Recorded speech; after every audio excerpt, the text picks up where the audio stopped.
Shalom, everyone, and welcome to this special Talking Memory program marking International Holocaust Remembrance Day, the first program out of 3 events that will take place this week.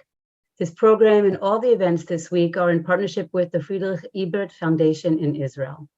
My name is Medin Shachar, and I work at the Ghetto Fighters House and will be your host for today's program. I want to welcome our global audience with a special welcome, as always, to the survivors and their families that are with us today. We want to thank everyone for their support and interest in our programs. The topic of today's program is Being a Refugee, the Case of Ukraine, Then and Now. And we are honored to have 3 speakers today.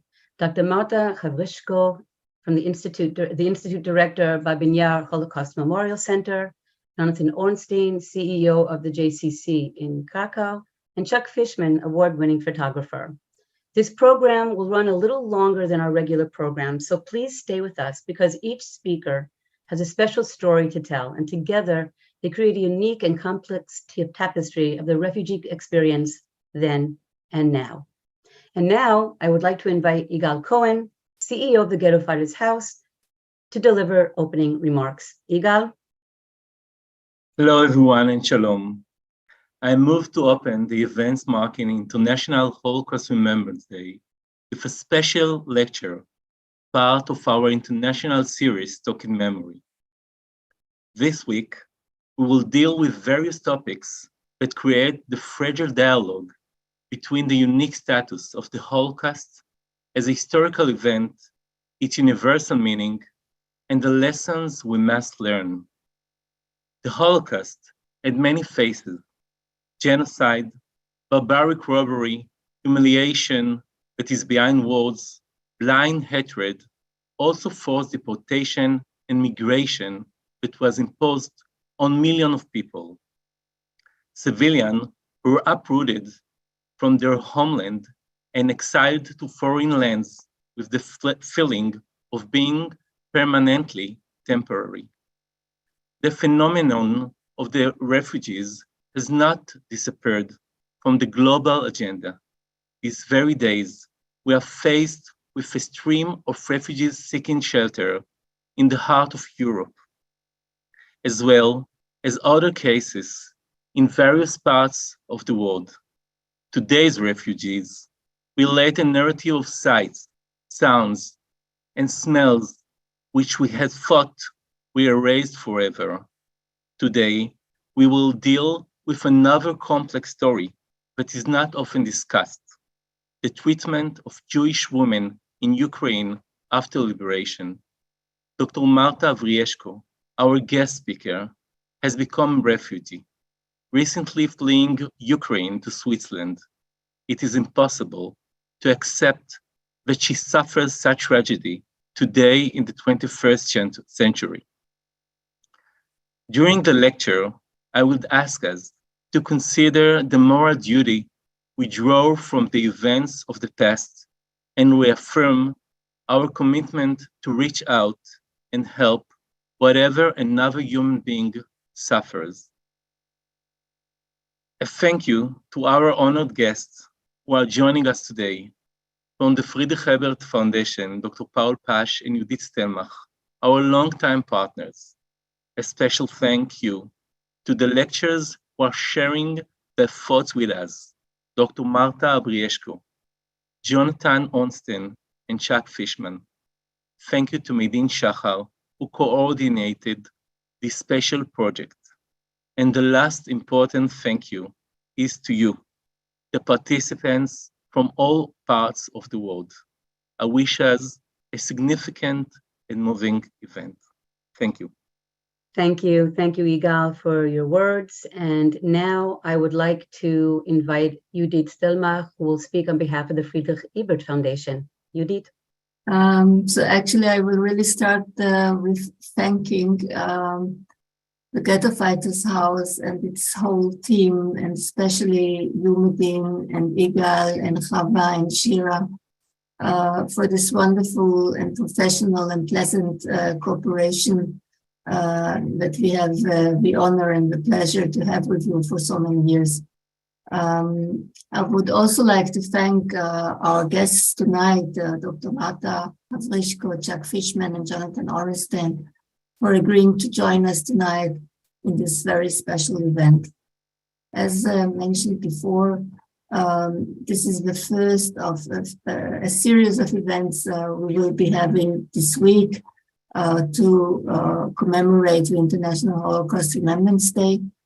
In the past years, the Friedrich-Ebert-Stiftung, that is a German social democratic foundation working all around the world and also in Israel for many years, we have established a habit, I could say, to work together with the Ghetto Fighters House on the event of the International Holocaust Remembrance Day every year, and to commemorate it with a series of events each year that reflect both the memory of the Shoah and also the more universal aspects of this terrible event in human history.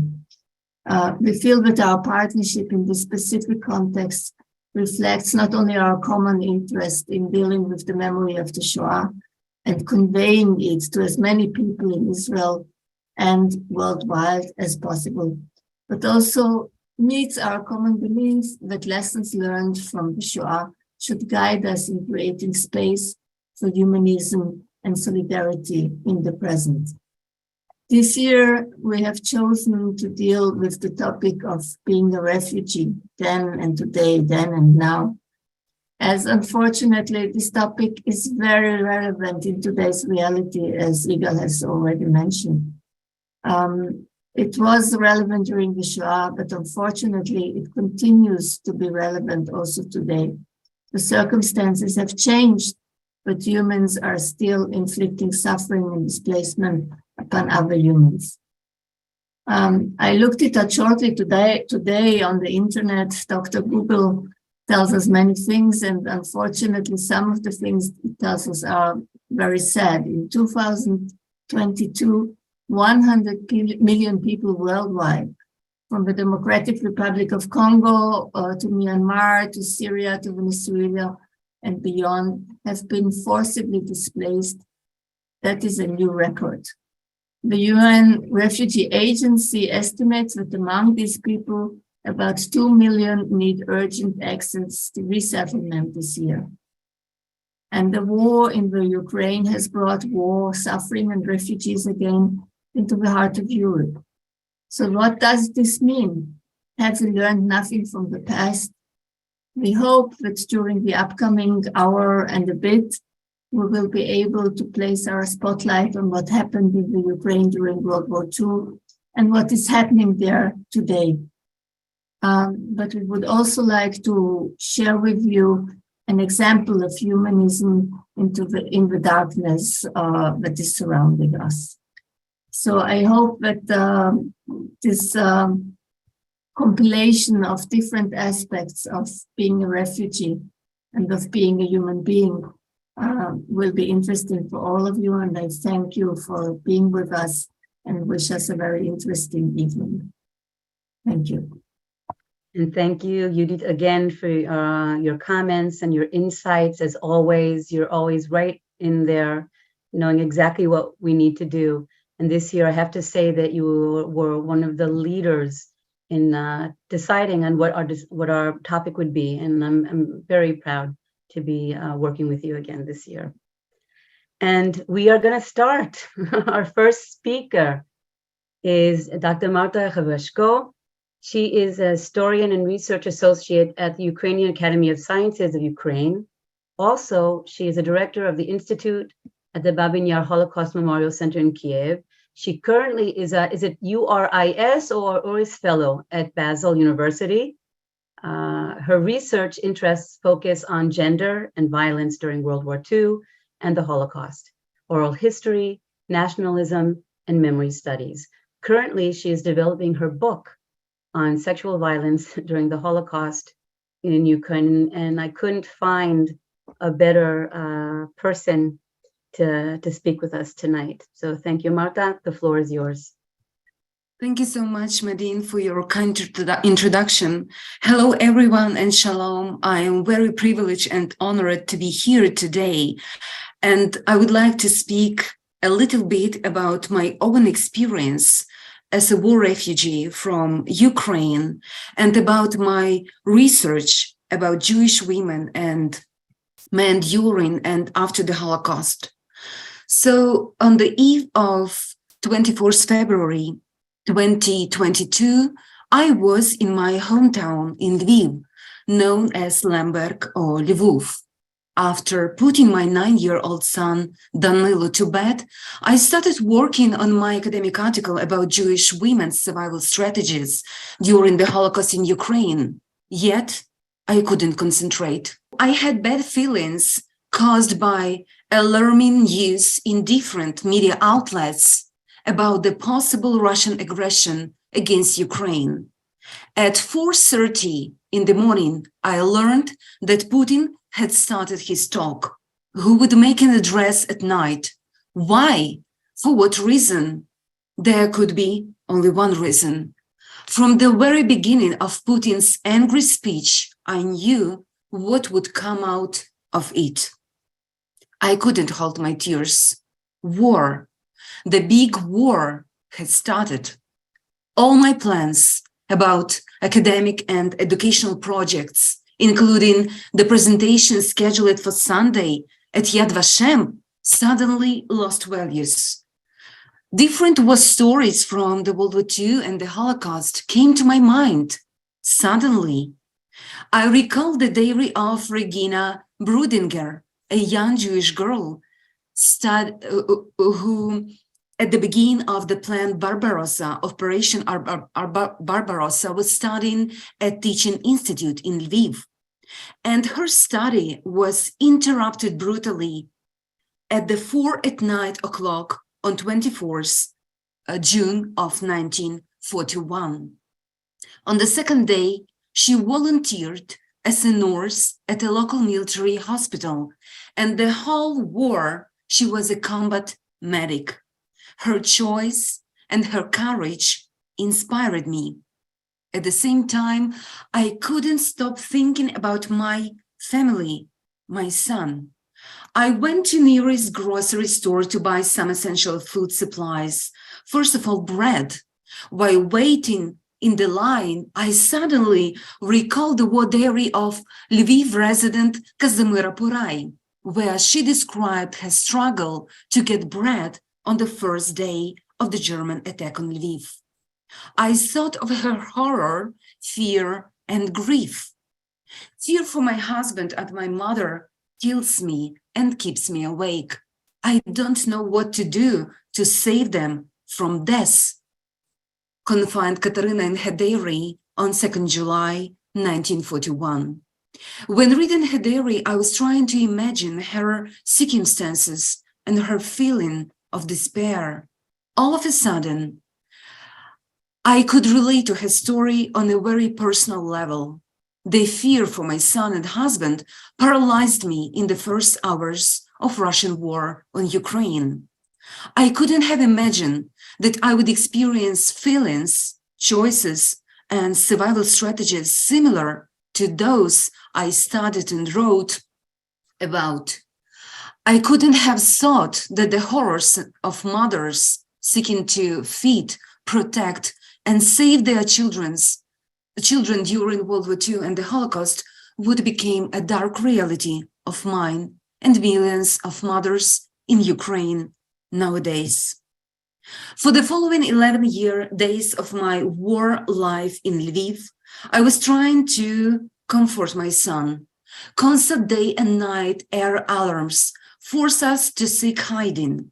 In this traumatizing environment, Danilo developed sleeping and eating disorders. He kept asking me who would help Ukrainians to defeat the enemy, how Ukraine will survive. I try my best to calm him down and find some natural remedies to improve his sleep, but to no avail. Day by day, The situation with food and medicine supplies in Lviv was getting worse and remains to be precarious even to this day.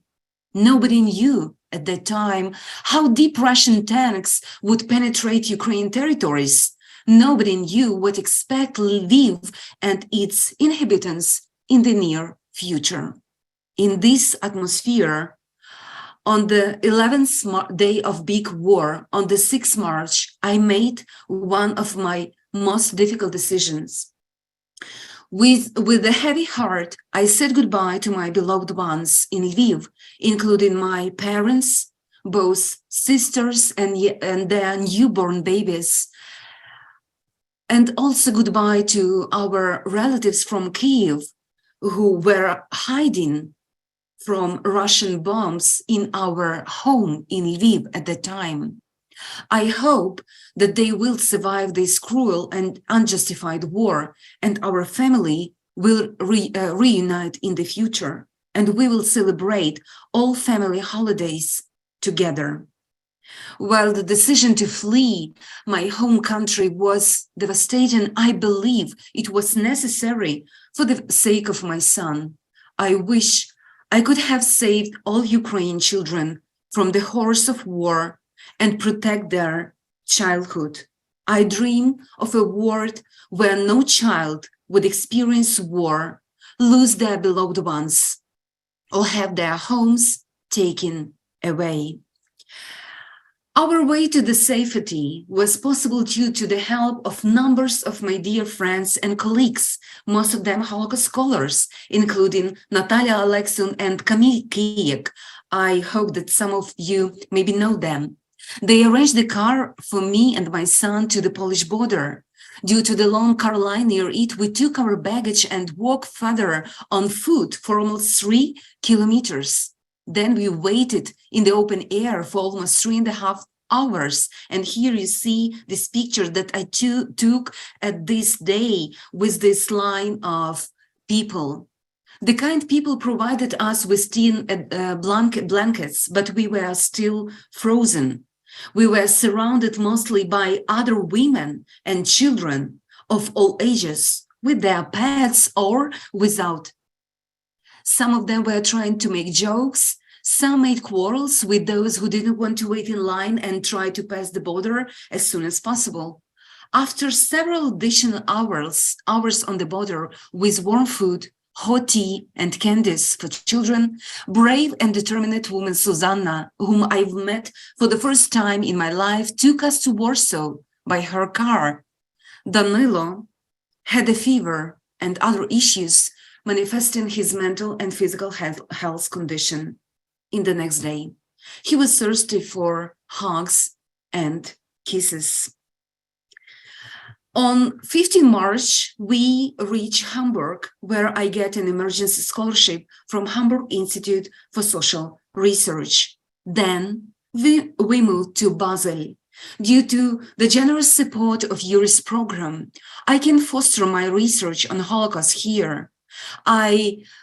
In contrast to many Ukrainian scholars who were forced to stay in Ukraine or even under Russian occupation, I can live without fear of being killed by Russian missiles, which now are hitting residential buildings in Ukraine. I can live without fear of being kidnapped and tortured by Russian soldiers, in contrast to many of my friends and acquaintances who are in Russian captivity now.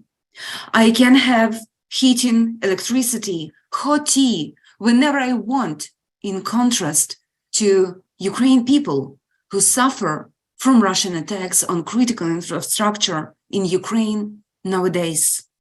And this privileged position I used to foster my research about the sexual violence during the Holocaust in Ukraine.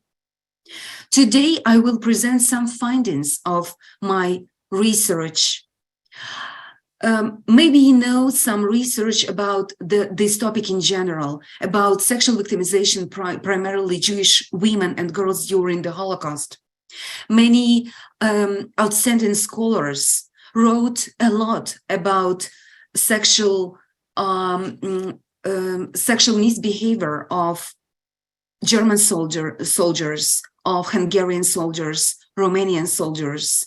My aim is to bring to the light sexually violent behavior of local men, those who were classmates, friends, beloved ones even sometimes, those who were acquaintances of Jewish women and girls, and those who during the Holocaust turned into violent perpetrators, and those who were still live next door during to their victims after the Holocaust. So today I will present findings about another war after the war that Jewish people who survived the Holocaust had when they were seeking for justice, when they were trying to hold accountable their perpetrators, well known to them even before the war. And my research nowadays gained its additional value because, as we know today, people in Ukraine, first of all, women and girls, men and boys, are suffering different types of sexual violence. Some of them are very similar to those suffered by Jewish women and men during the Holocaust. I mean, gang rape, public rape, sexual slavery, and others. My presentation focuses on post-war crimes trials in Soviet Ukraine that addresses the question of sexual violence against Jewish women and girls during the Holocaust. Based on documents from former KGB archive related to military tribunals against local collaborators, my presentation will analyze narrative strategies, first of all, of victims themselves. I mean, those who survived rape and other forms of sexual violence during the Holocaust in Ukraine. Pre-trial investigation was conducted by secret police, NKVD and KGB, renamed into MVD and MGB in 1946, and members of SMERSH. Two types of court, special military court, военно-полевые суды, and the Court of Frontline Division and War Tribunals in Division Corps, armies, army groups, and NKVD were set at that time. The entire military judicial system was headed by the Supreme Court of USSR. Between 1943 and 1953, more than 90,000 of people were held accountable for their wrongdoings from the point of view of Soviet authorities at that time. Many of them were Nazi collaborators and their helpers. The large-scale persecution of war criminals in the USSR started in 1943 with public trials against Germans and their Ukrainian and Russian accomplices in Krasnodar, Kharkiv, and other cities. The legal framework for this outlined is so-called April Decree, issued on 19th April 1943 by the Supreme Soviet, by the Presidium of the Supreme Soviet of the USSR. It identified types of punishment for various war crimes and clarified the definition of such notions as traitors and accomplices, изменники Родины и пособники. There was no specific mention of sexual violence as a war crime or crime against humanity in these documents, but it could hypothetically be classified as violence against the population, насилие над населением, a very broad category. This attests to the fact that sexual crimes during the war were underestimated, and thus Soviet authorities had little interest in investigating them specifically. In this regard, I want to stress that, as you know, during Nuremberg tribunals, nobody was charged with sexual crimes and sexual violence allegation, despite the fact that some testimonies contain the facts and information about different types of sexual violence committed by Nazis, their allies, and local helpers in Nazi-occupied territories.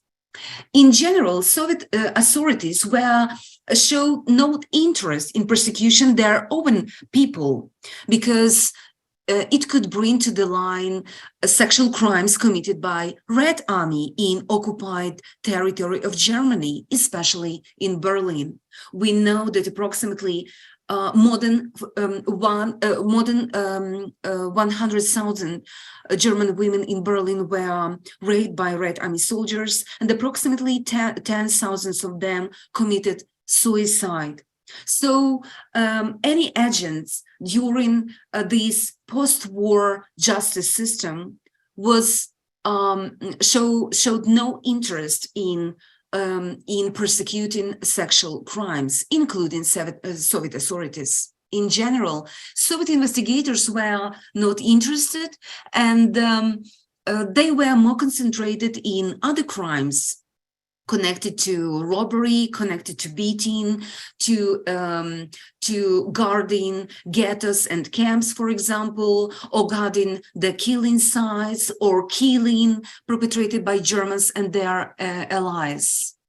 But some of KGB files, some of criminal cases contain a lot of material about different sex crimes. In general, in most cases, those testimonies were given by Holocaust survivors themselves, by non-Jewish people who were, for example, in prison with Jewish women, girls, men, and boys at that time. For example, in this slide, you see how one of the communists actually gave his testimony to Soviet authorities about Rosa Feldman, a Jewish girl of 15-year-old, and he told to Soviet authorities that she was often taken from the cell, and after she returned, she would tell me that policemen raped her. In many ways, in many examples, we see that Holocaust survivors approached NKVD and insisted on giving testimony about sexual crimes in different ghettos and camps.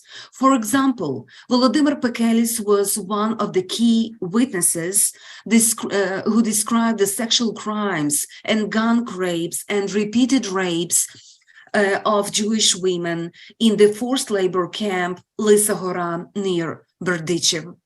He told to Soviet investigators, after 10 in the evening, drunk policemen would go to them, meaning Jewish girls who were separated from Jewish men, and rape them. During the day, those women came to us, meaning Jewish men, to get warm because it was cold in the barrack, and told that men did to them. And some of women, Volodymyr Pekelis told that some of women express the feeling that they want to take their lives and just to stop these sufferings. In some cases, we have testimonies of female Holocaust survivors who were talking about the sexual victimization of those Jewish girls that were with them in some ghettos, like in Kamenets-Podilsky ghetto. During Soviet investigation, Clara gave her testimony about forced prostitution in this ghetto. She told that many hungry Jewish women agreed to have sex with local Ukrainian policeman Tchaikovsky in order to be allowed to go to market and get some food.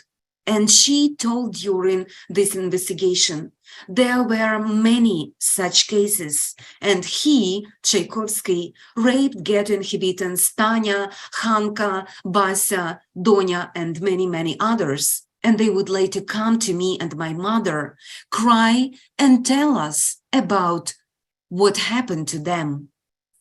Among rape survivors, not everyone was probably willing to testify about sexual violence for various reasons, including feeling of shame, guilt, fear of condemnation, and distrust.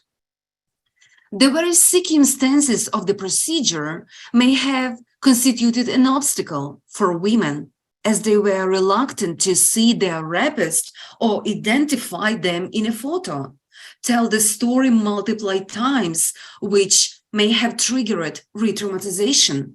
In addition, the vast majority of investigators, as well as prosecutors and judges, were men.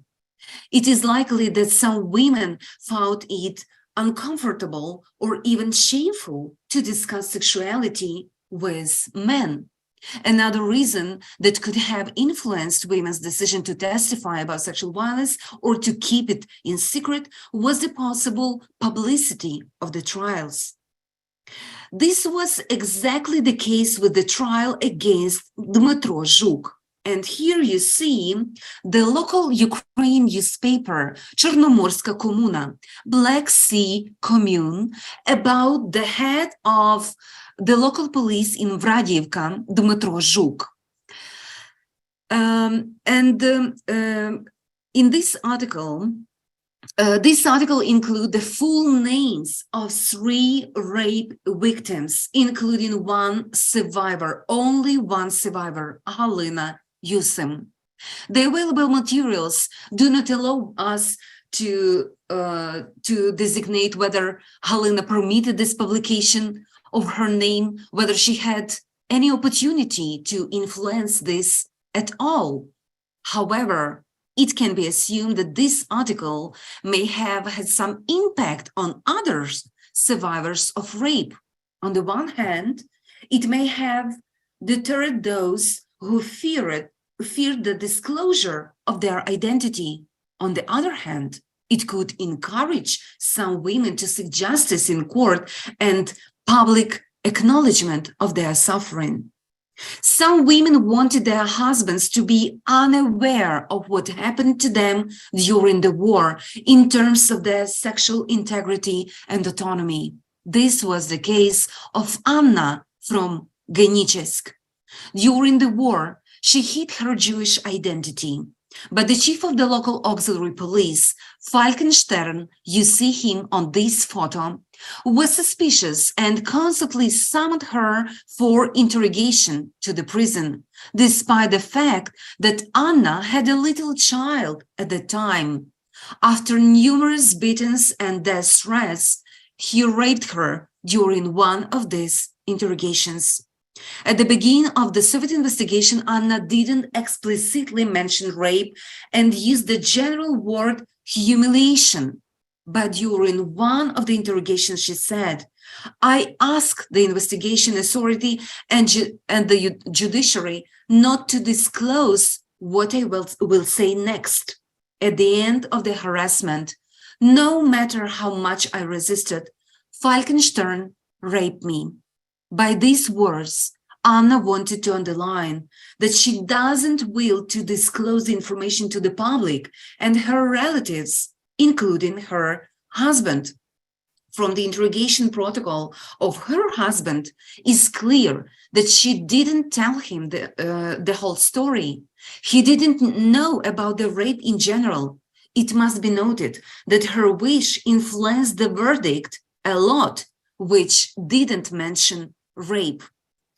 While working with many testimonies and diaries of Holocaust survivors, I noticed that Anna was not alone in her fear to disclose this information to their beloved ones.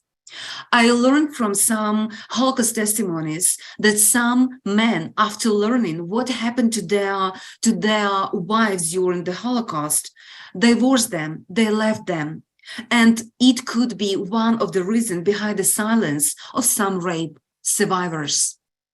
An important characteristic of rape victims' testimony was the emphasis on the demonstrative nature of certain sex crimes.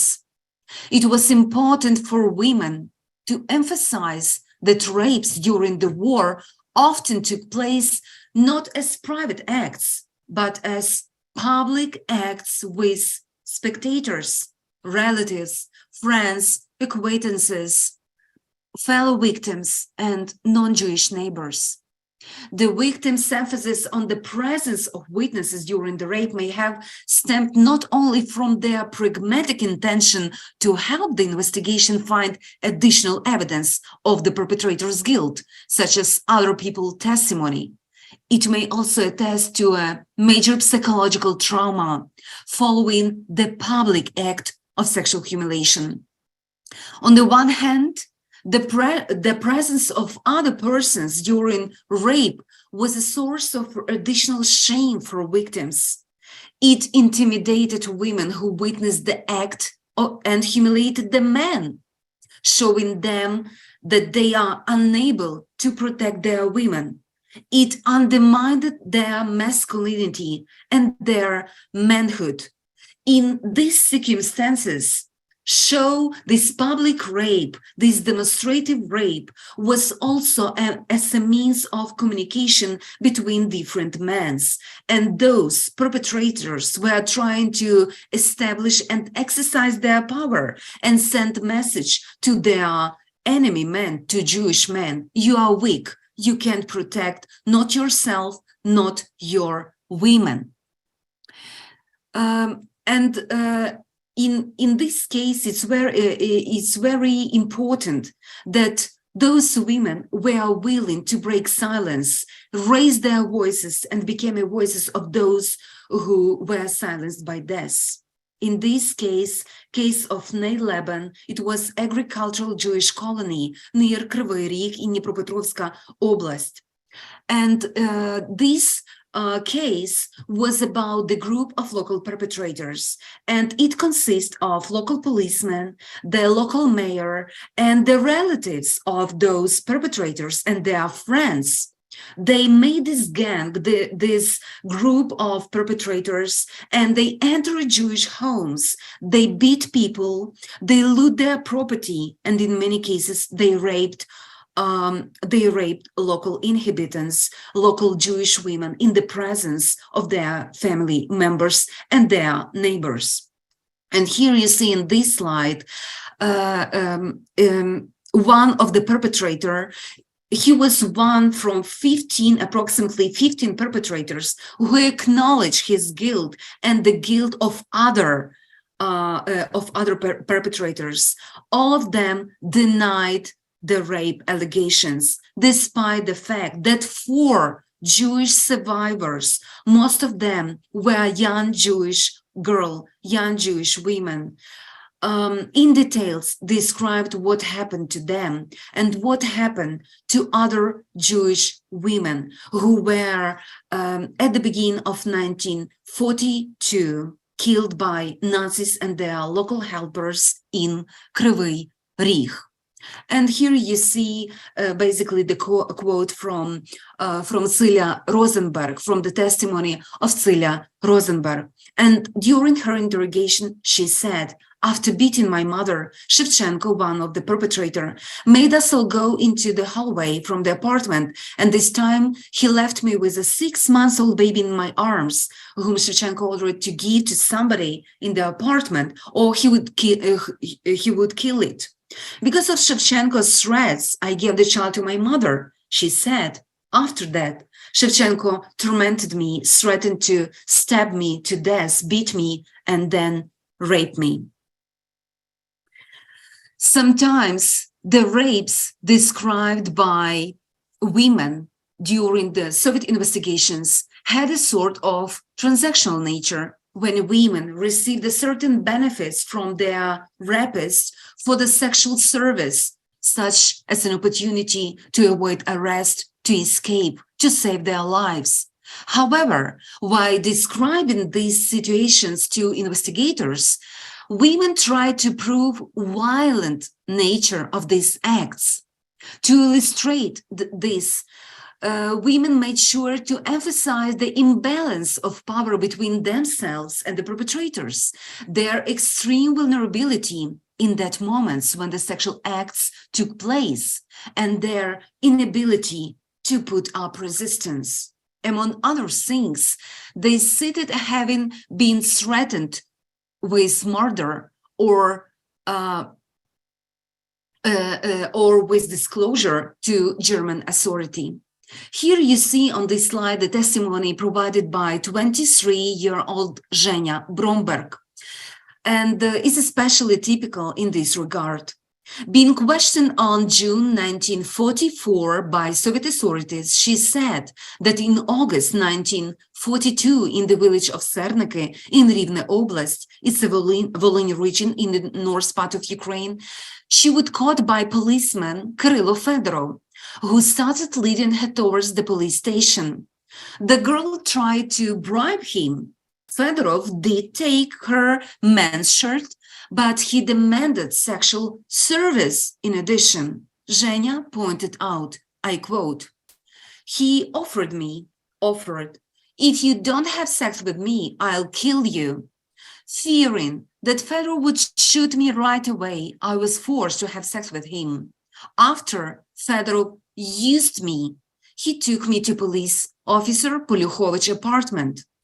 Zhenya phrasing used reflects her perception of the genocidal circumstances and the dynamic of power between the local Nazi accomplices and Jewish women generated by these circumstances.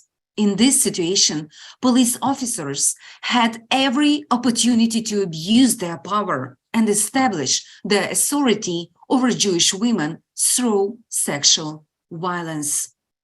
Not all testimonies of Holocaust survivors were taken with seriousness and responsibility. On January 8, 1954, Raisa told her story in front of a military tribunal in Odessa. Her testimony was the last attempt to pursue the Soviet courts that Grabowski, here you see his picture, he was arrested several months before the trial, was a rapist. Basically, Grabowski was her classmate. He very well knew him before the war. During the trial, she emphasized that she was 13 years old and she was a virgin at the time of the assault. Also, the questions put to Raisa were not included in the court records. We can guess what they were from her answers. Why did she not call for help? Why did her parents not notice any signs of violence on her body? Why did she keep silent about the rape until the state investigation? As you can see from the slide, Raisa's answers reveal that she was defensive. From the available documents, it looks that those involved in legal process held some rape myth about proper behavior of rape victims. In particular, that they must scream and actively resist rather than freeze with horror. But Raisa had to keep silent during her humiliation. If she had screamed, she would have been exposed and sent back to the convoy. Judges and prosecutors were suspicious about Raisa's story because they probably assumed that victims of sexual violence could not keep silent for a long time and were compelled to take their perpetrators to court and to punish them. The prosecutor said in his closing speech that Grabowski's guilt in Raisa raping has not been proven, as evidence given by Raisa was contradictory, and the circumstances under which rape was committed cause doubt. Grabowski was sentenced to 10 years in a correctional camp as a betrayer of the nation, but the verdict did not contain any reference to the rape of Raisa, despite the fact that she insisted that she was raped by Grabowski, that he abused his power as a policeman while guarding her and other Jews. And he, instead of saving her, he committed a crime, sex crime. So the long-term impacts of rape and the secondary traumatization of the rape survivors show the case of Clara, and here you can see her on the slide. This is the place where her family members, her Jewish neighbors, were killed by Nazis and local helpers, Nazi helpers, on the outskirts of Bar in Vinnytska Oblast in October 1941. For a long time after the war, Clara was one of the main witnesses in the case of Grigory Andrusiv. And here you see him during the show trial in 1966, and you see the great crowd, the big audience outside the place where trial was held. And on the other side, you see him on this killing site, basically. At that time, Grigory Andrusiv was the chief of local police, and he was accomplices, he was perpetrator, and he was a facilitator of mass killing of Jewish people. Soviet authorities arrested him only in 1965 in Romania. At that time, KGB officers brought him to the killing site, as you see, and they held investigation. And here you see the quote from Clara's testimony. She recalled that during this killing process, she and other 15 Jewish girls were forced to get dressed. They were brought to the building of the police in the center of Bar and raped by Germans during the so-called celebration after mass killing. They were raped by Germans and local helpers during night. Andrusiv raped Clara, and she was the only one who survived this cruel night. Those traumatic events had a tremendous effects on Clara in the following months and years.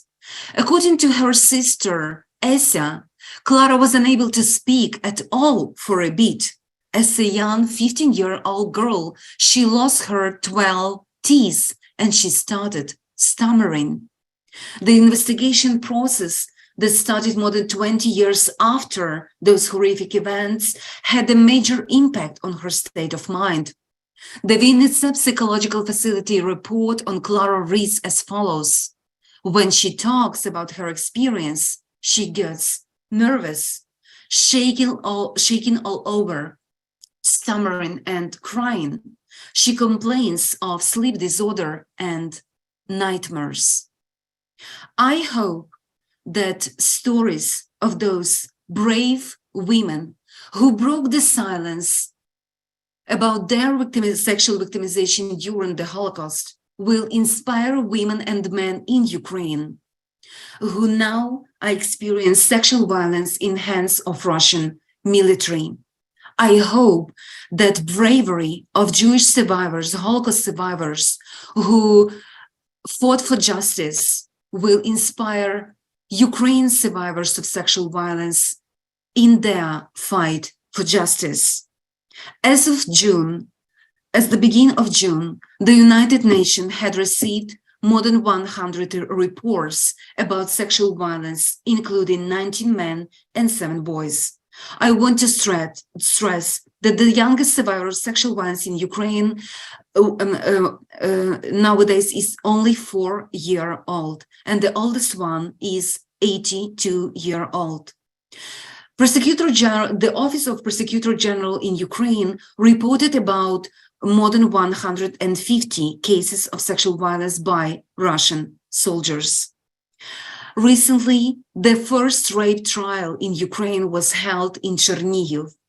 One of the Russian soldiers, Ruslan Kuliev, a 30-year-old man, was charged with attempted rape of 16-year-old girl in Chernihiv Oblast. He threatened to kill her brother if she didn't have sex with him. Many other survivors of sexual violence today are seeking justice, and they need our help and support.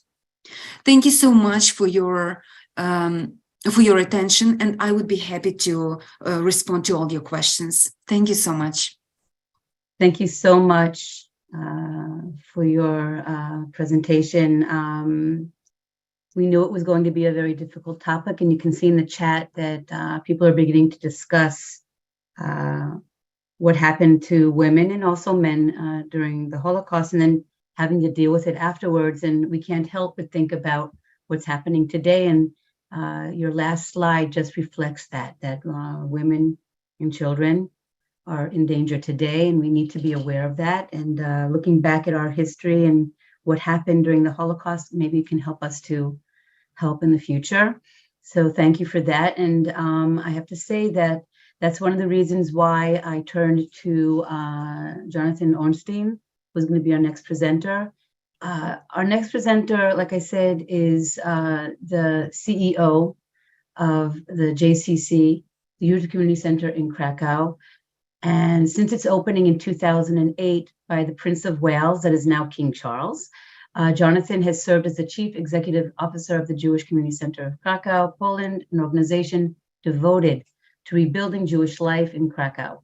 The JCC boasts over 750 Jewish members, welcomes 10,000 visitors a month, and has become one of Poland's most visible signs of Jewish revival. Jonathan has created the Ride for the Living and Holocaust Survivor Day, two global initiatives with tens of thousands of participants. Prior to the JCC's opening in 2008, he lectured in modern Hebrew at Krakow's Jagiellonian University Department of Jewish Studies for 6 years and founded the Gesher Association for Polish-Israeli Dialogue. A native of New York City, Jonathan moved to Israel in 1994, living for 7 years on a kibbutz in the Negev Desert, and served in a combat unit in the IDF before moving to Poland in 2001. He is a founding member of the Krakow Association of Christians and Jews, where he serves as vice president. He also serves on the boards of the Krakow branch of the Child Survivors of the Holocaust organization, Hillel Poland, JCC Global, and the Abraham Global Peace Initiative.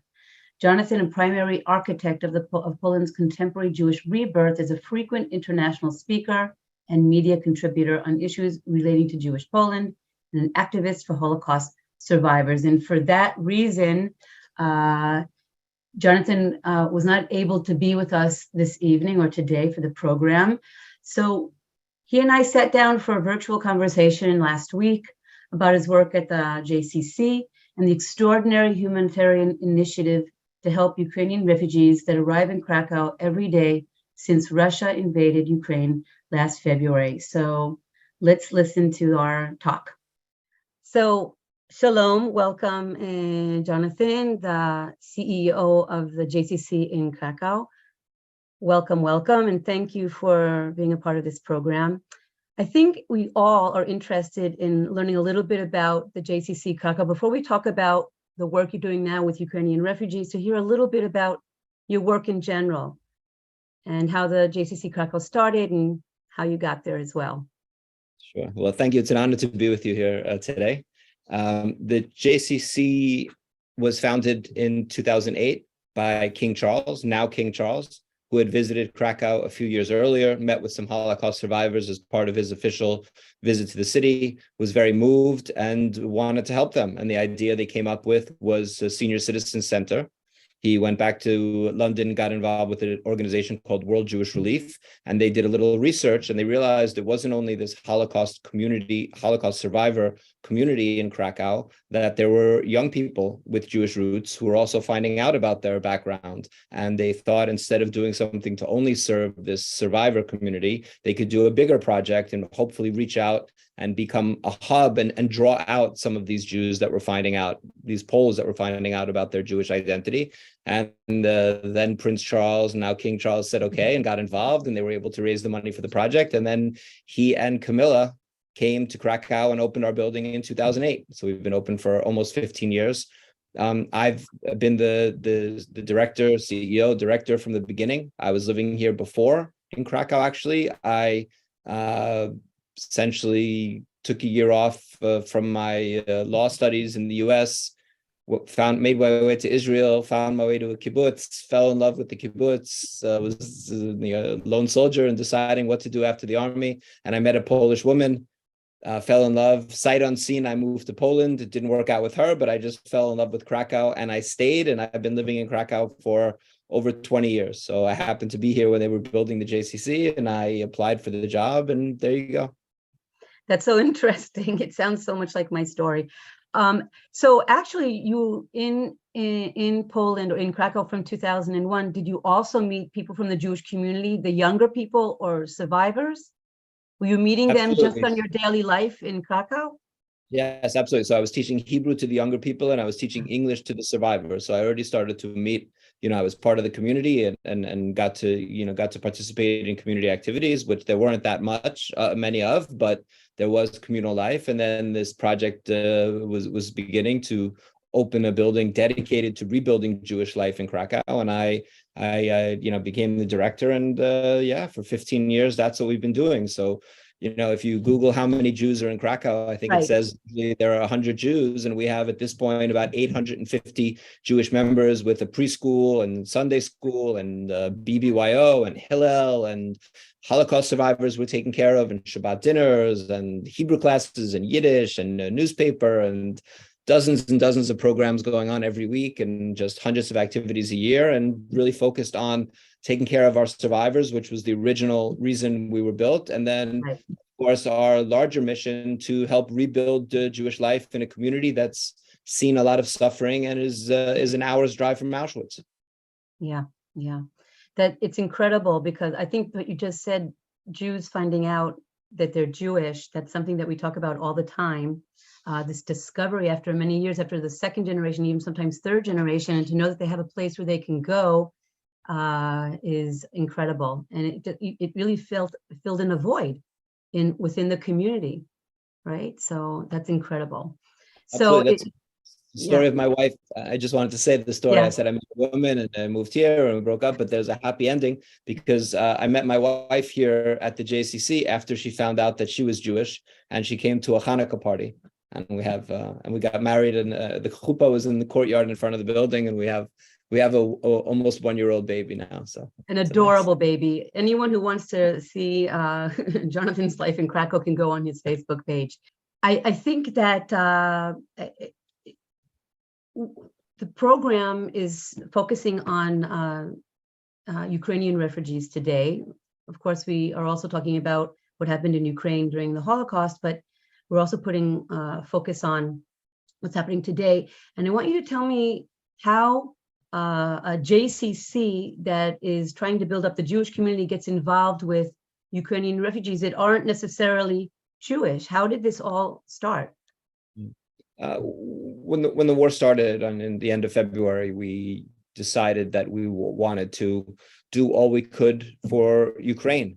And we decided that we wanted to do all we could for all Ukrainian refugees, not only for Jews, and we were going to treat Jews and non-Jews equally. And what was a small food pantry in the ground floor of the building has grown and grown into over a dozen programs that were helping about 1,000 people a day, housing 400, feeding 500, psychological support, language classes, job training, daycare, just a full spectrum of humanitarian aid.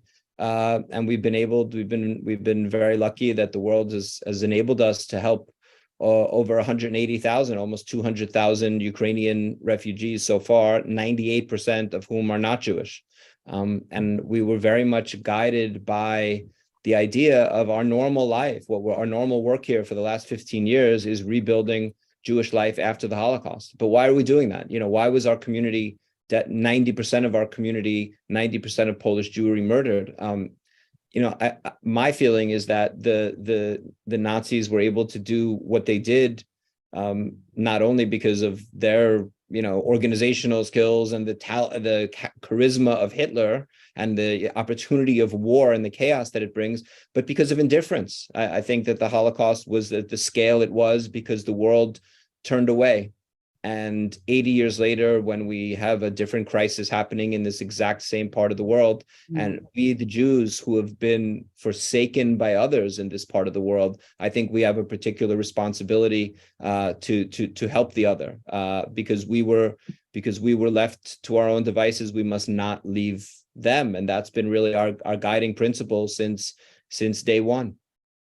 And I think it's also what we were trying to talk about, what we would call your presentation, because originally we were supposed to meet online live, was Tikkun Olam, right? Survivors helping survivors. And who else can better understand the trauma and the difficulty of being a refugee than Holocaust survivors that are in the community? And the survivors themselves are involved with the refugees. Are they there helping and talking and Absolutely. We have survivors and other senior citizens volunteering their time, helping us with our program of, we buy lots of food in bulk, and we break it down. And we have a whole active international volunteer program here, along with local volunteers. It's become, a massive, real humanitarian machine. We've more than doubled in size since February. We had 35 full-time employees before the war started, and we have about 75 full-time employees now with that increase focused on Ukraine. So we have volunteers, among them survivors, and then people coming from all over the world who are focused on that. There's one thing that really sticks out, and people ask me sometimes, oh, but what about the Holocaust and Ukrainian role and stuff? I walk in, two things I would say to that that I do say are, one is I walk into work every morning and there are already a line of about 40, usually 30, 40, 50 women, older women, sometimes younger, with baby carriages, strollers, waiting in front of the gate before we open. And I have to kind of squeeze by, excuse me, and walk and thread my way through this line to go in to work every day. And I'm not walking, I'm walking past human beings. The fact of where their grandparents were or where they were 80 years ago, almost none of them were alive, and what kind of culpability they might have as a society is, to me, it couldn't be more irrelevant. These are human beings before anything else, and we're human beings before anything else. And there are human beings in need, and we have a responsibility to help them, and a particular responsibility because we know what it's like not to be helped. But in terms of the survivors, there's a story that is just always at the front of my mind when I'm thinking about what we're doing with Ukraine, which is we have an organization, the International Child Survivor of the Holocaust, has a Krakow branch, and they have their monthly meetings on last Saturday of every month at the JCC. In the senior club, we have a dedicated space for Holocaust survivors in the building. And right across from the senior club, when you walk in our building, is the place that we usually had Shabbat dinners. We used to have all different events. And we've now turned that into a free pantry with about 500 people a day coming in 7 days a week to get food, clothing, diapers, whatever they need. And we had a meeting in March. And during the meeting, which is just, again, you see people, as we're having this meeting, the door is open, and you can see these women and children constantly coming in to take whatever they need. And one of the survivors stood up and said, look across the hall, look what's going on over there. This was us. And she said, I think we should take our annual dues this year and donate all of our annual dues to support Ukraine. And one by one, these hands in their 80s, even 90s, one by one, unanimously voted to support Ukraine and to donate their annual dues, which they then promptly did. So our community is united, from survivors down to the little children who are, who embrace the Ukrainian children that have come into the preschool. Our community is united and feels that this is the proper response to do not what's comfortable, not what is enough to do, but to do all we can do to help Ukraine. That's incredible. And I think the message is very, very clear. I think also in Judaism, this concept of Tikkun Olam is what should be guiding us in many situations, especially now. And I agree exactly with what you're saying. I think that the idea that Ukrainians today should be culpable for what happened 80 years ago is not appropriate. And they are humans more than anything. We are all Bnei Adam. One question, you said about 180,000 people or refugees have gone through the JCC, but where do they go afterwards? So we've helped about 180,000, even probably now it's probably closer, almost 190 or so.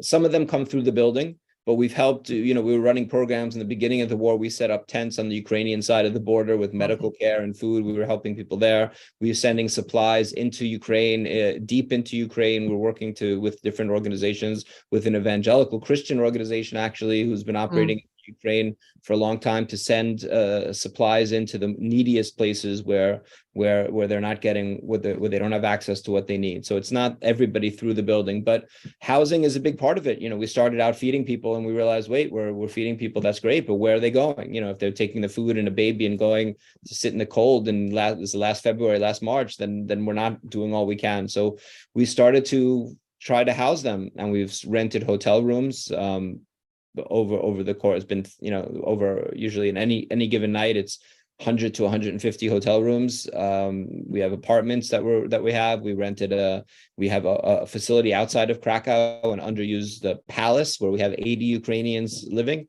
So we're housing them as a big part of it. It's certainly for us the biggest cost, and it's the most complicated logistically to be able to house people. You can't just throw people in an apartment or in a hotel. You have to take care of them. And most of the people that we're housing in the hotels and apartments in Krakow have special needs. We have people that are blind. We have Holocaust survivors from Ukraine, 4 of them that we're housing. We have people with children with autism, and families with 5 children. People in difficult situations, and we have to continue to do what we're doing as long as we can do it. Wonderful. I'm trying to take everything in. It really is an incredible endeavor. I don't know what to say. It really is something that we can all learn from, and really be proud as the Jewish people that we have this understanding of helping others. And really, we don't see an end in the near future either. So it's going to be a continuous endeavor. I do want to see if to finish up our talk together, if there's any specific event or situation or story that you have over the past year that sticks out in your mind during this experience of taking in the refugees, the Ukrainian refugees. The story of the Holocaust survivors voting to give their support is one. So another one, there was in the early days of the war, there was a Ukrainian refugee named Anna, came here with her children. The very first day I think she was here, she had a friend in Krakow, so she came to Krakow. That's a friend from high school who was Jewish, who was a member of the JCC. Anna's not Jewish, but came to Krakow invited by this friend, and actually came to Shabbat dinner. So the war started on a Thursday, and she came to Shabbat dinner on Friday, not Jewish, just joined the community, and we helped her out we gave her some support in the beginning, and then she got on her feet and was able to take care of herself and her family.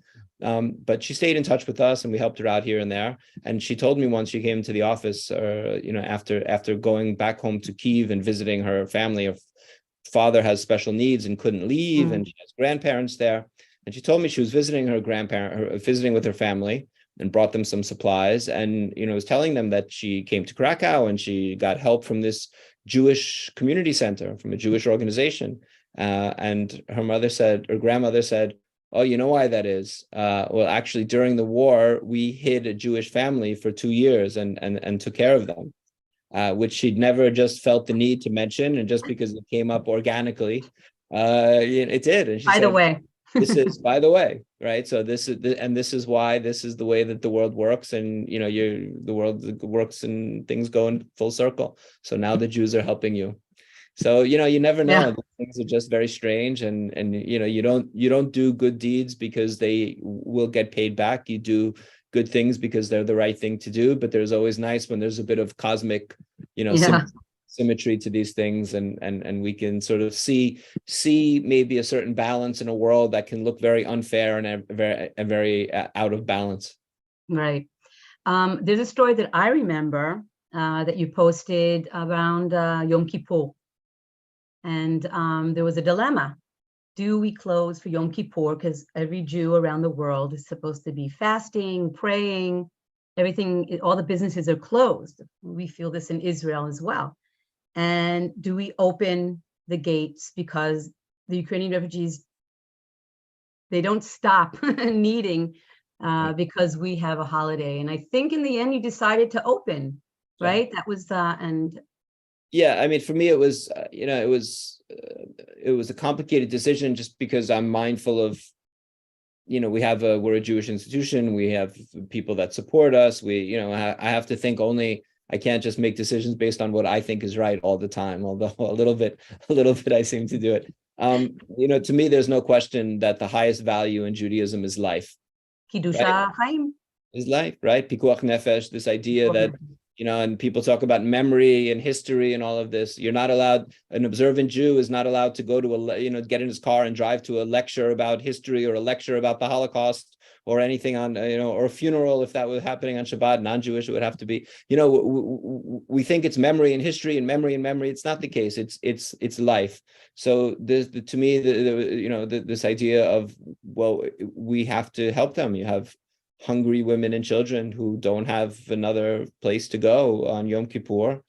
So we didn't have any Jews working. It was non-Jews that staffed the center, the thing, but the gate was open and we stayed open that day. And I'm very happy with that decision. Yeah, it really touched me because I think that's also a part of what Judaism is. It's that flexibility. And again, to remember this Kiddusha Shem, the Kiddusha Chaim, and we also know from the history of the Holocaust that even the rabbi said, Kiddusha Chaim, to bless the life over the Shem. Jonathan, thank you so much for talking with us and sharing with us the experiences of JCC Krakow. I want to remind everyone, and I know we're in a recorded interview, but I will be putting in our chat box a link if you want to help in any way, to donate time, to donate money. I will put a link for that in our chat box, and I'm sure people will be very interested in helping. And continue doing what you're doing. I'm going to continue to follow your work over Facebook at least, and hopefully I'll be in Krakow at some point, and I will make a point to come finally to the JCC and see the amazing work that you're doing. Toda rabba rabba. You're always welcome. We'd love to see you. And please, if you're coming to Krakow from wherever, please come and stop by and visit us. It really was incredible speaking with Jonathan, squeeze in a little time to talk with him. Our last speaker today is connected to what is happening in Krakow today and connected to what is happening with Ukrainian refugees. And I've been following him. I feel like a stalker all of a sudden, but I've been following his work as well for a few years. And I was so happy to have this opportunity to have him speak with us about his experience from his perspective, from his understanding of what is happening. So I just want to give you a quick introduction to our final guest today, Chuck Fishman. In his 45-year career, freelance photographer Chuck Fishman has focused on social and political issues with a strong humanistic concern. His work has been extensively published, exhibited, and collected worldwide, and has earned him prestigious World Press Photo Foundation medals 4 times. His photographs have appeared on the covers of Time, Life, Fortune, Newsweek, the London Sunday Times, The Economist, and numerous others. Chuck's work is included in the collections of the Smithsonian National Portrait Gallery, the United Nations, Polin, the Museum of the History of Polish Jews, the Stanford University and New York Public Libraries, and Hogan Jazz Archive, Tulane University, to name a few, just a few, as well as private and corporate collections. Chuck's work on Jewish life in Poland began in 1975 and continues to this present day. His first book, Polish Jews, The Final Chapter, was published in 1977. His second book on this subject, titled 1975-2018, A Portrait of Polish Jews, was published in 2019 and accompanied his exhibition Regeneration, Jewish Life in Poland, first held at the Jewish Historical Institute in Warsaw, then at the Galicia Jewish Museum in Krakow, before being shown in the United States. And with that, Chuck, the floor is yours. Thank you. Thank you. Thank you very much, Nadine. Thank you for hosting me. Thank you, Ghetto Fighters House. Thank you for allowing me to share my work. For me, the work started in 1975. The reason I went to Poland last April was because of what I started in 1975, which was going to Poland then. I was a student of photography, and doing a project on what I could find on Polish Jewry, what was left. 1968 was the last major wave of emigration due to an anti-Semitic purge, governmental purge. So what was left really were older people, pensioners, people who aren't going anywhere. It was globally understood that when this generation died out, it was the end of a 1,000-year history of Polish Jewish life and culture. Initially, it was going to be a one-off. I was there in 1975 to do this project with a writer. It became a book in 1977. But 3.5 years after my first visit in 75, I was back as a working professional photographer doing actually world events, what could be considered magazine photojournalism. But on my own, privately, very privately, and without any fanfare, I sought out the Jewish community where people had already started to know me. I had given pictures to them on subsequent trips. So some of them knew me. Some people knew me and they recognized me. And I was allowed, sometimes easier said than done, to photograph in what might have been considered sensitive situations. That was from 78 to 83. I then did not go back to Poland until 2013, which is what this picture is. This is in 2013, 30 years after my then last visit. And this is Rabbi Avi Bomo on the extreme right, in his very first Sunday school class at JCC Krakow, introducing a Torah to new generations of Jews. So from 2013 to the present day, I've been going back and forth to photograph this regeneration, this revival, this return to identity. There's various names for it, but it's quite real of people who have found out or still finding out about their Jewish roots, grandfather, grandmother, different sides of the families, hidden for decades. Quick story for this picture, which is just a typical kind of a story. The young man in the middle, at the time, he was 22 years old when I made this picture. 4 years earlier, on his 18th birthday, his mother gave him a little box, just a little tiny box, and said, "This is from my mother, your grandmother, who is no longer alive." And she said, "This is for this young man. Give it to him on his 18th birthday. Don't open it up. Do not open it up."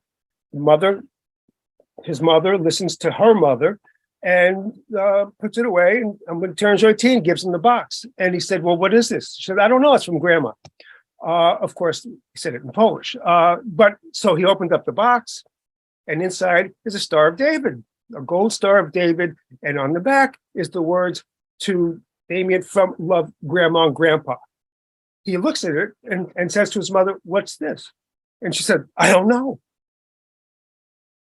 Halachically, Damien, the young man, and his mother were Jewish. It was a secret. It had been buried for decades. People did that. Many people did that to protect the younger generations. Well, this young man then wanted to know what is it to be a Jew? And this is in Krakow, this particular picture. At the time, he was able to go to what was then a JCC and find out, like other people his age, what it was all about, and slowly started to learn. This is at the yearly Jewish Cultural Festival, takes place in Krakow, where people from all over the world come in, Jews and non-Jews, Poles, international group, and it's like 10 days of learning and education and music. And this was the last night, called Shalom and Shiroka. It's real. It's happening. The last time I was in Poland before last April was in 2019 to photograph the Ride for the Living, among other things, but one of the things was the Ride for the Living, which what Jonathan mentioned, as the JCC Krakow sponsored ride from Birkenau, from the gates of Birkenau to JCC Krakow, and it's to raise money for what initially was to raise money for JCC Krakow. This year, it was used to, and this year I was back again, and it was the first ride, in-person ride, but this year's money was used strictly for Ukrainian refugee relief. And now we're here. This is last April. This is the gate of the JCC Krakow. In Ukrainian, that sign says welcome. And what you see, obviously, are women and a baby, because that's primarily, not exclusively, but primarily the people who go through those gates, who get necessary supplies. They get essentials. This is a typical day last April.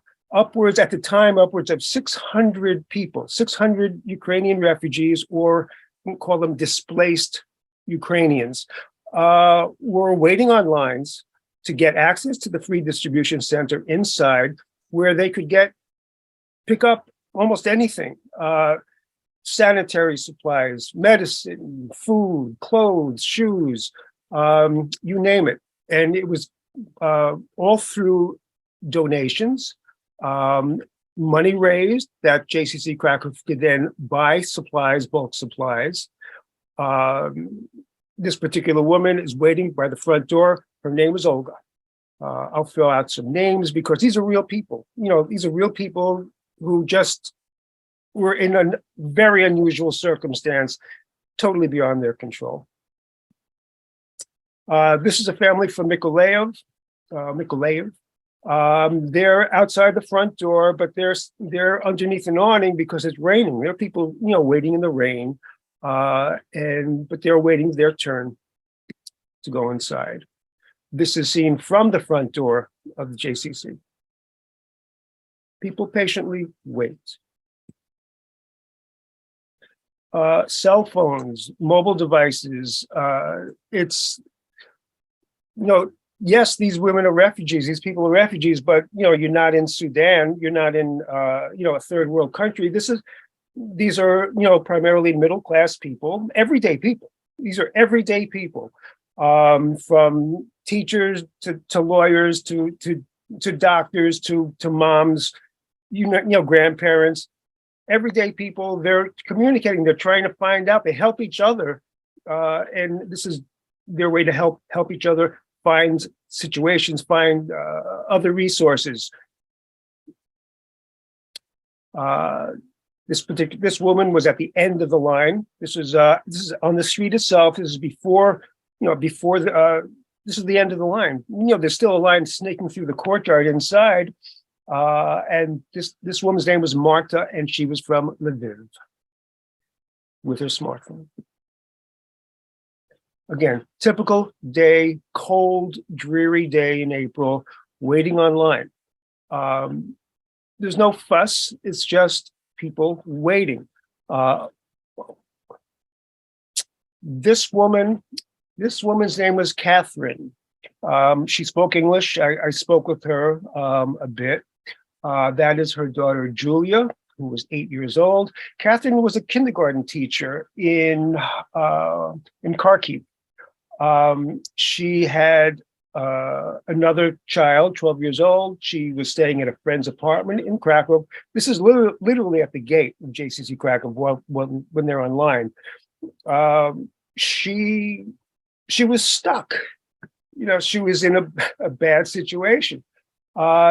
Speaking English, her mom stayed in Kharkiv, and she told me that this was in April. She said, "I think we must stay in Krakow until May." That was a while ago. This is at the front door, JCC Krakow, waiting. They're waiting patiently. Passports are checked. You have to have come in after February 24th, after the Russian invasion, and you need to show your passport and get checked off. People are waiting. Again, primarily women and children. Jonathan mentioned bulk food before. This is food comes in bulk. It's bought again from donations from all over the world, from Jewish organizations, from individuals, everything. This woman and her baby. This is Maria and her daughter Sophia, and they are from Zhytomyr. They have another place. People are holding her place in line while she's playing with the baby on, outside. This is a typical scene. This is not unusual. This happens 7 days a week. This is a very happy family from Kiev. If they had just come out of the free distribution center, sometimes just called Free Shop. And if you see, and this was in April, this was around Passover time.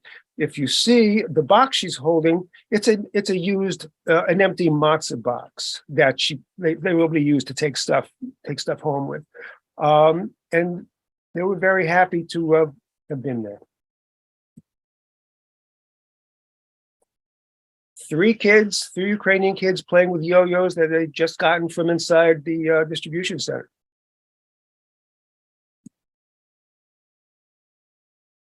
This little 6-year-old girl is hugging her stuffed animal while her mother and other family members wait online, off camera. This is all in the courtyard of JCC, Krakow. People are waiting online, but kids play. There's a blackboard. It's some written in Ukrainian, "Glory to Ukraine." We now move into the springtime. I was there first in April, and then again June and July. And this young boy is actually seeking advice from his mother, and they are from Kamenets-Podolsky in Ukraine.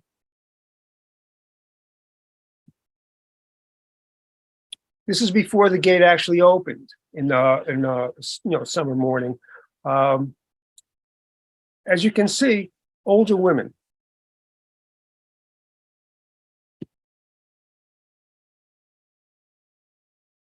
It was cold in April. It was hot in July. Front door. Passports in hand. Not only money, it was sent into JCC Krakow, but Jewish communities from around the world have been sending in, as you can see here, over-the-counter medicines, food, clothing, sometimes food, but actually it's easier just to send money because JCC Krakow can buy the food bulk. But this is in the JCC Krakow warehouse around the corner from the JCC, where there's items waited to be unpacked. This is the Stephen Wise Free Synagogue group that visited last April. It's Jonathan in the middle.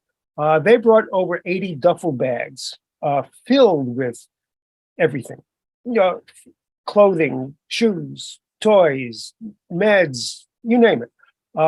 Almost all of it was staying here to go inside the distribution center. Some of it they were going to be taking to the Humanitarian Aid Center in Shemesh for other Ukrainian refugees first coming in. And they were on a fact-finding. They were on a fact-finding mission. International volunteers were mentioned before. Here's some of them. There's a line of refugees. Here's bulk items being individualized. You want people to be able to take something, but not something that's enough for 10 people. So things have to get broken down. And here, the same thing, getting broken down into smaller, personalized baggies.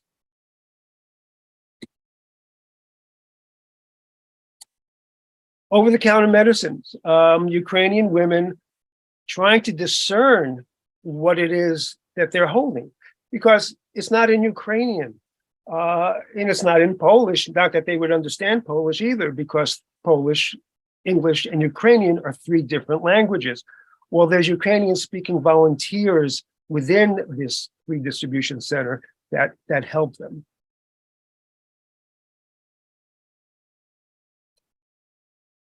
Little baby with her mother, mother's getting clothing for the baby.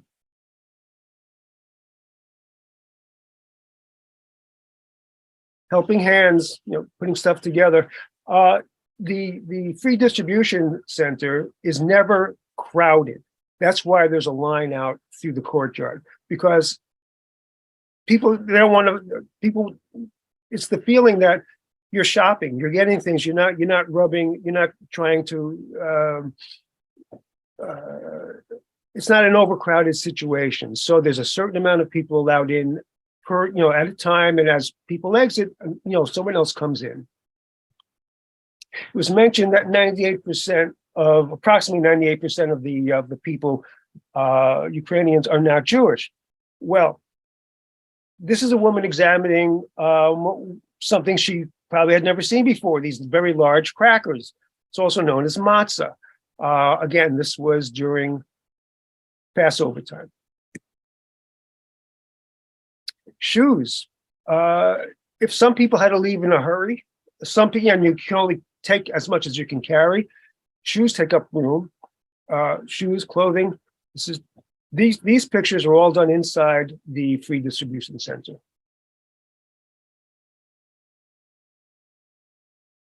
Empty shelves. I mean, they're stocked. They're constantly restocked and restocked, but people need.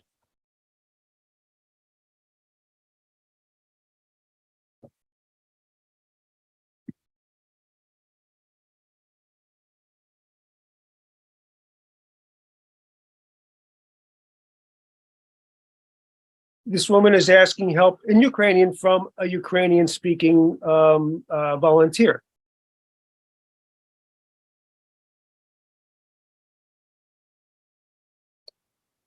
Woman on the left, also Ukrainian, refugee herself, helping out fellow refugees.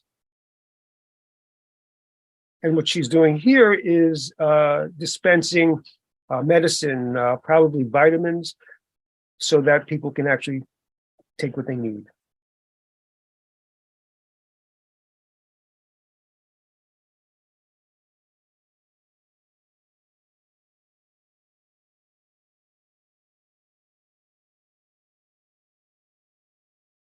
All inside the distribution center. Obviously indicating she needed more than one.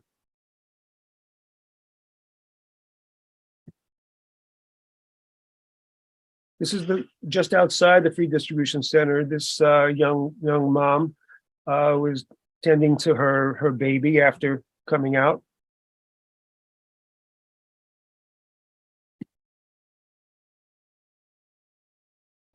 This is a family. His name is Yaakov. That's his daughter-in-law and his granddaughter that he's holding on to, and his wife is in the background. He's Jewish from Ukraine, from Basil Kiev. Sorry, this is in the hotel room. They have adjoining rooms that JCC Krakow is paying for. It was mentioned, Jonathan mentioned that hotel rooms are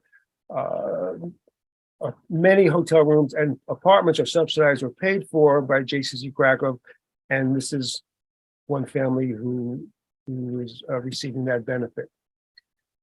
And here's Yaakov during the Ukrainian Seder at JCC Krakow. They held 6 different Seders. This was the Ukrainian Seder.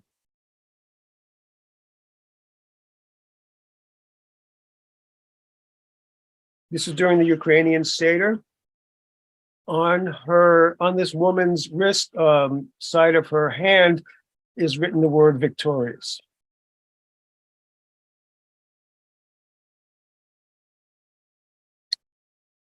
Ukrainian saved.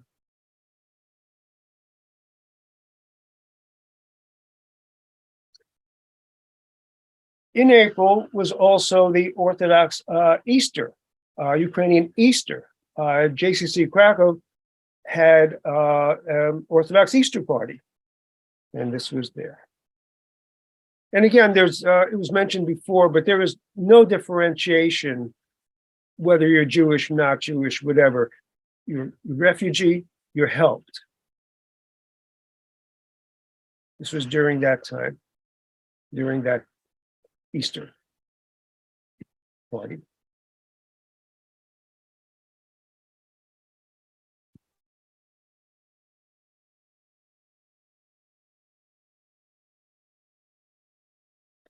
This is called Vitalnia, which is a daycare center, also considered a safe space for moms and Ukrainian and kids, all Ukrainian refugees.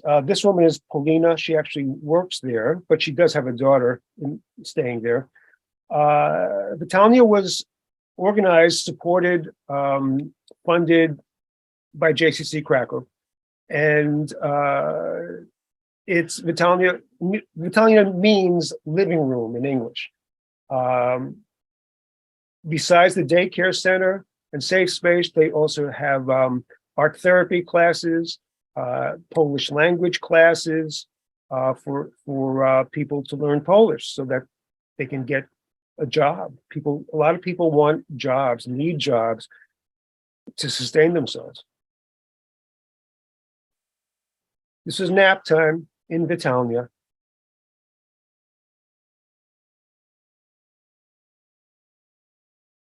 This woman's name is Dasha. This is also nap time in Vitalnia. Dasha was in Ukraine, took care of children, and she continues doing that here as well.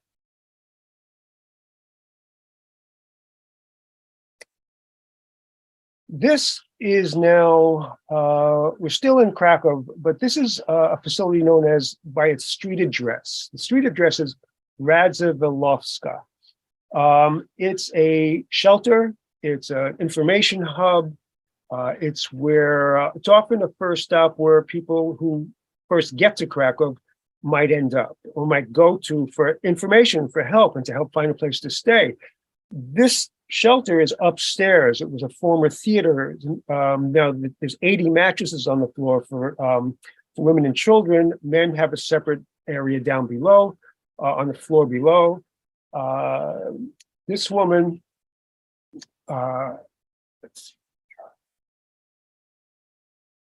she was on her way.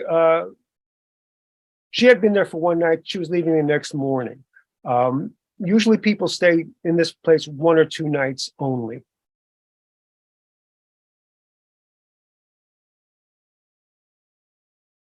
Similar to this woman, who was a computer programmer, she was on her way to the Netherlands where she thought she would have a job there. Her name was Oksana.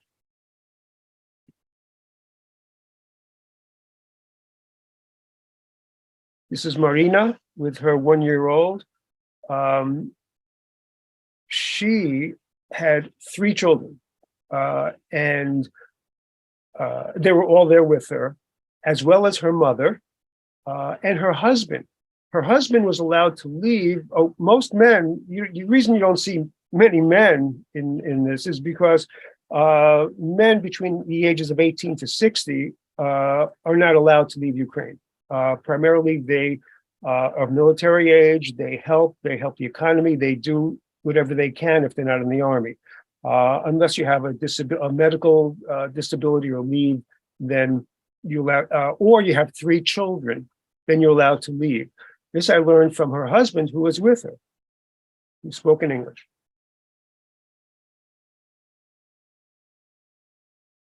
This is Victoria. After having breakfast, an outdoor breakfast at the hotel that she and her daughter Alice were staying in, which is the same hotel that I was staying in. It's in Kazimierz, which is in Krakow. She was expressing, and she was staying there. Let me preface. She was staying there for free. She was staying there at no charge, thanks to JCC Krakow. They were paying her hotel room. I'm going to read what she wrote. I wrote down what she said. She was expressing at the time with an open heart that she couldn't imagine breakfast in Kazimierz, from Kharkiv to here, from darkness to light. We are very thankful. She told me that an American volunteer had literally driven them from Kharkiv directly to Krakow. She said that when they were 1 meter over the border inside Poland, she began to lose her fear. Again, she then further said, "We're safe now. That's all we need." This is her daughter. This is Alice, or Alisa, with her pet guinea pig in the hallway of the hotel. Many people took pets with them, their pets. This is Victoria and Alisa, actually looking up at the trumpeter in Krakow at St. Mary's Church, which is an hourly occurrence, a live trumpeter. This is Alisa in art therapy. Mentioned art therapy. This is Vitalia, art therapy class. Also Vitalia, this is a Polish language class, but this woman's son needed some attention. Romani people, Roma, once known and still by many as gypsies. At this point in time, about 100. This was last April. About 130 Roma people were being housed in a hotel in Krakow. JCC Krakow were providing their food. And these pictures were made in the cafeteria dining room. They like to express their opinions. They're a very warm people and outgoing. 3 generations: mother, daughter, grandma, making food. Jonathan mentioned a palace 25 kilometers outside of Krakow. This is Paszkowka Palace. This particular picture was made during the very first meeting between JCC personnel and Ukrainian refugees who were going to be housed there.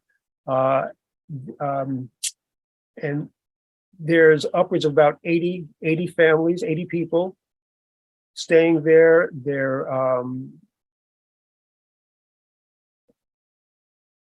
The palace is maintained, supported by JCC Krakow, by contributions, of course.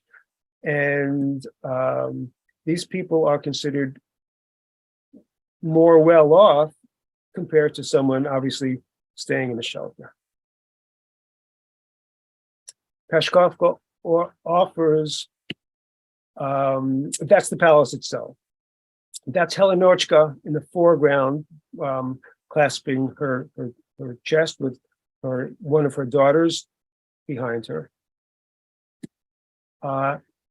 Helenochka in a balcony of her room, which was across from the palace itself, where people were being housed at that time. Now they're in the palace. Now they're in the palace, hanging clothes to dry. On the bed with her youngest daughter. She shared that bed with 3 girls.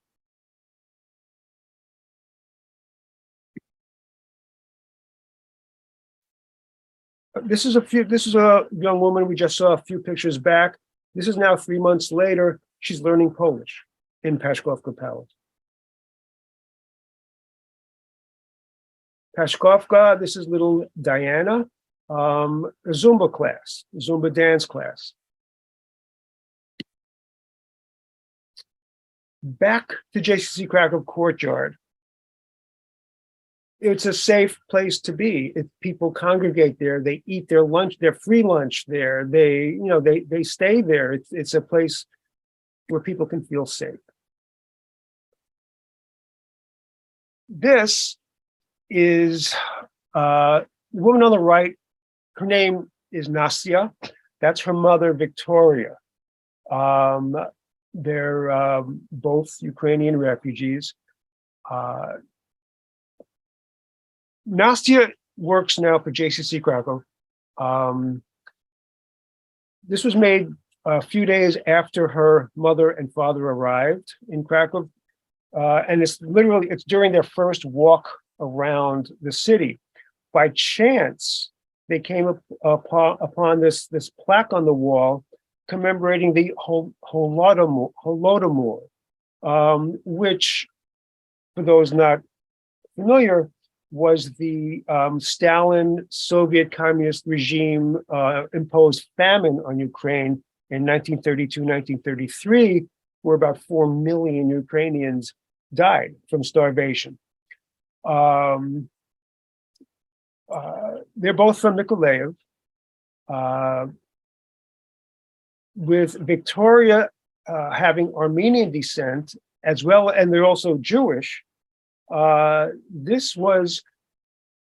survived now. If you include the current Russian invasion, their family has survived the Armenian genocide, the Holocaust, the Holodomor, and now the Russian invasion.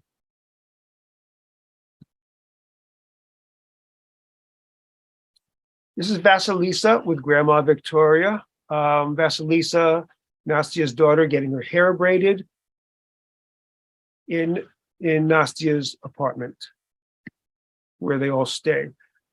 Nastya and Vasilisa on their way to JCC Krakow, passing another Ukrainian family waiting outside an apartment with all of their belongings, waiting to get access to an apartment.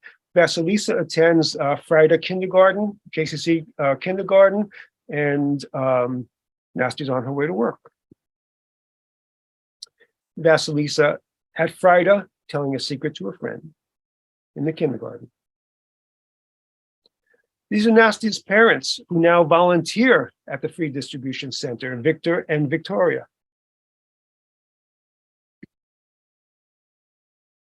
This is a different facility. This is called Shafa Dobra, which in English means closet of good.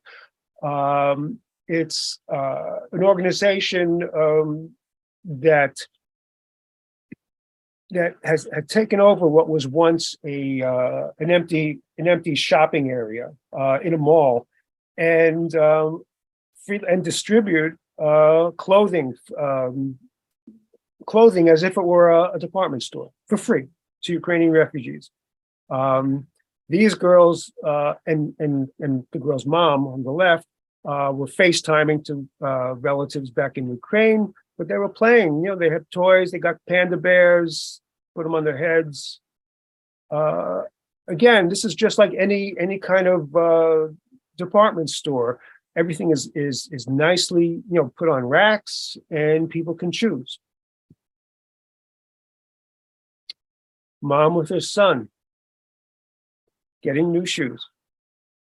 This is all in Shafa Dobra. I should mention that JCC Krakow partnered with Shafa Dobra, as well as in Radzavilovska, which was that temporary shelter and information hub. Trying on a bra, the only way possible. This is lunchtime at a hostel summer camp sponsored by JCC Krakow. These are the first kids there. A couple hours later, other kids at the local beach, Ukrainian refugee kids at summer camp, paid for by JCC Krakow. Playroom of that summer camp. This is a quick trip up to Warsaw. Items came in from all over the world to Krakow, to Warsaw, to various places, and Warsaw also had free shops. And this was a Ukrainian family, mother, daughter on the right side, who had visited for the first time and got a lot of clothing. This is the border of Medyka. This is the Polish-Ukrainian border where many people came through, still coming through on foot. Various NGOs had set up tents. JCC Krakow had a presence there. They're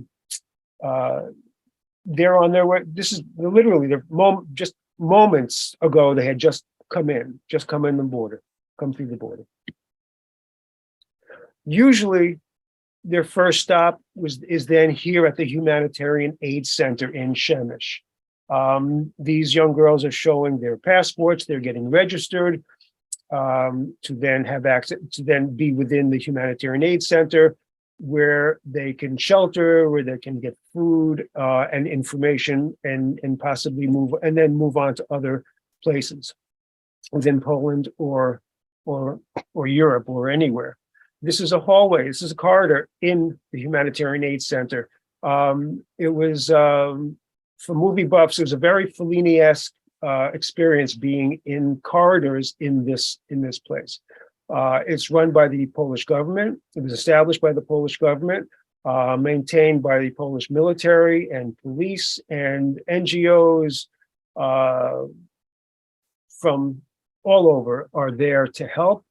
JCC Krakow was still partnering with an evangelical Christian organization that did a lot of work here, as well as in Medyka, and also in Ukraine.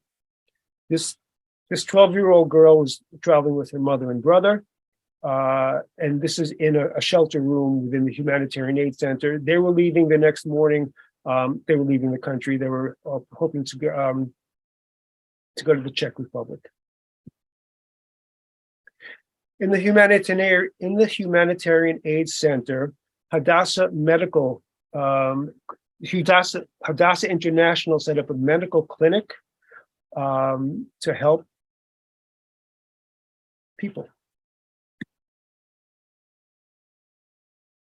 Hadassah medical inside. Their clinic was actually located within a former motorcycle shop. This Humanitarian Aid Center was a shopping mall. It was a huge shopping mall. Back on the border of Medyka, these are international team of riders. This is now this past late June, early July. This was this year's Ride for the Living. JCC Krakow sponsored Ride for the Living. This team from Israel, Poland, Ukraine are facing Ukraine before they turn around and then ride to Auschwitz-Birkenau, and then the next day joining everyone else to ride from Birkenau to JCC Krakow. This is Vasilisa again with her mom Nastya. This is at Shabbat dinner in July. JCC Krakow Shabbat dinner. Takes place during the Jewish Cultural Festival after the Ride for the Living. And as an aside, Nastya, with her daughter and parents, have decided that they're making Krakow their permanent home. First of all, Chuck, thank you. And thank you for the audience that stayed, because I asked people to stay. Some apologized and had to leave, but that's fine. I want to go back to what actually Judith said at the very, very beginning, that we're talking about humanitarian acts. And I think we're trying to close a circle that I guess can never be closed. Taking the situation of Jewish refugees in Ukraine after the war and going full circle almost to what is happening today in Krakow with the refugees from Ukraine.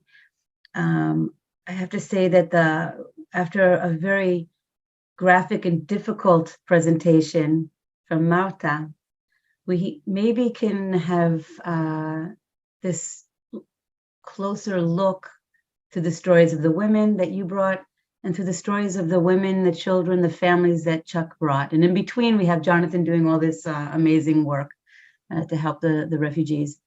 I think more than anything, both of you were able to bring real people with real experiences and take us away from the millions and millions that we always hear, and to put a face and a name and a story so that we can listen and we can learn, and maybe, just like Jonathan asked, maybe we can get to some sort of Tikkun, Olam. This is what we're looking at this week. We started today, we're going to continue tomorrow, and then on Wednesday. I want to thank all our amazing guests and, of course, our audience that shared this journey with us together. It was a privilege and an honor to have you all with us today, and we will continue to look at, investigate, and try to understand what's happening today in our world. Toda rabba to everyone. And of course, to our wonderful partners at Friedrich-Ebert, I can't forget to say that as well. Thank you for helping make this evening come about. Thank you so much. Thank you, Babyn, for organizing this wonderful event. Thank you, Chuck and others, for their work. It's incredible. It's really incredible. Yeah, and today's presentation, your work actually reminds us one of the greatest lessons from the Holocaust, not to be bystanders, but to be upstanders. Absolutely. Yeah. I absolutely agree. Not to show indifference, not to turn your not to turn away, from turn away. Right. Thank you so much.